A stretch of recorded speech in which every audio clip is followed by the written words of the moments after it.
Welcome to Bible Study with Fred. Today we're going to talk about Genesis. Well, I'm going to talk about Genesis 34:18 to 24. Comment on it. Read it from the Authorized Version. You can read other things I've written about the Bible on Blogspot, blogger.com. And their words pleased Hamor and Shechem, Hamor's son. And the young man deferred not to do the thing because he had delight in Jacob's daughter. And he was more honorable than all the house of his father. And Hamor and Shechem, his son, came into the gate of their city and communed with the men of their city, saying, These men are peaceful with us. Therefore, let them dwell in the land and trade therein. For the land, behold, it is large enough for them. Let us take their daughters for us for wives, and let us give them our daughters. Only herein will the men consent unto us, for to dwell with us, to be one people, and every male among us be circumcised, as they are circumcised. Shall not their cattle and their substance and every beast of theirs be ours? Only let us consent unto them, and they will dwell with us. And unto Hamor and unto Shechem his son hearkened all that went out of the gate of his city, and every male was circumcised, all that went out of the gate of his city. So they agreed with the deal that Jacob's sons deceitfully made with them for the set up their revenge. So now the con has been played. The mark has accepted the con. And now Shechem, the man who assaulted Dinah, is said to be the most honorable man in his father's family.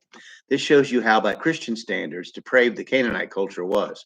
He was very fond of Dinah, though, and wanted to do the right thing, quote, because of his affection for her, and not discard her like garbage as some cultures of men in America so easily do today. We understand, and most of us accept today, that rape is rape, and a woman can say no at any time, and it must be respected, or the act is considered a crime. Offering to marry the girl doesn't change anything today. Father and son encouraged the men of their city to make this treaty of peace with Jacob's sons, and what must have been a rather large army of servants to care for their flocks. They would have been a formidable force.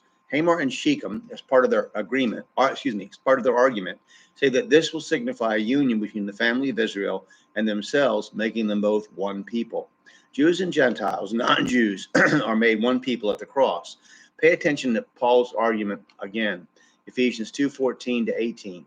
For he is our peace, who hath made both one, and hath broken down the middle of the wall of partition between us, having abolished in his flesh the enmity, even the law of commandments contained in ordinances, for to make in himself of twain one new man, so making peace, that he might reconcile both unto God into one body by the cross, having slain the enmity thereby, and came and preached peace to you which were afar off, and to them that were nigh. For through him we both have access by one Spirit unto the Father.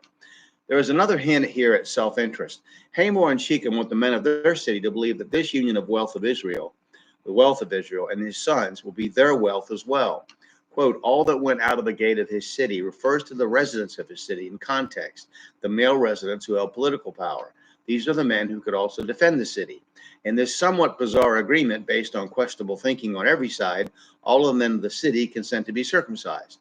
It does not say that Jacob's sons and servants did the circumcision, but it is certain that Jacob's sons would have been there to verify that it was done.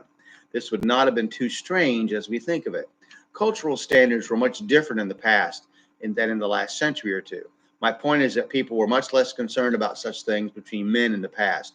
For instance, the Greeks worked out in their gymnasiums naked, and their athletic events were conducted in the nude. Presumably, Hamor and Shechem did the circumcising, as it was the custom for the leaders of priests to perform the act. And we know the king of a city was also its high priest from past references.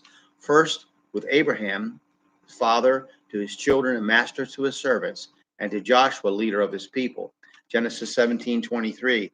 And Abraham took Ishmael his son, and all that were born in his house, and all that were bought with his money, every male among them of Abraham's house, and circumcised the flesh of their foreskin in the selfsame day as God had said unto him. And then forward to Joshua 5:3.